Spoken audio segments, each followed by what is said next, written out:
গেলাম বাড়ির ভেতরে, কাপড়টা রোদ থেকে নিলাম, আগুন লাগিয়ে দিলাম। স্ত্রী আমারে ডাক দিয়ে বলে, স্বামী করলেন কি? নতুন পোশাক কয়েকদিন আগে কিনে দিলেন, এখনই আগুন লাগিয়ে দিলেন, কি হয়েছে? আব্দুল কাদের জেলানির বাবা আবু মুসা জঙ্গি রহমতুল্লাহ আলাইহি বলে, স্ত্রী আমার, আমি যখন মসজিদ থেকে আসছিলাম দেখি তোমার এই পরনের কাপড়ের দিকে যেটা শোকাতে দিয়েছিলে রোদে, এর দিকে এক দৃষ্টিতে তাকিয়ে আছে ওই কাজের লোকটা। মানুষের চোখের দৃষ্টি বড় মারাত্মক।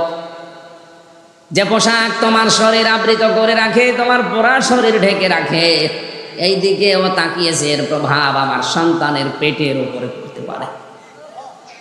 তাদের চিন্তা ভাবনা ছিল কোথায়, আর আমাদের বউরা, বোনেরা, মারা কোথায়? এমনি আব্দুল কাদের জেলানি আসবে, এর পরেও আব্দুল কাদের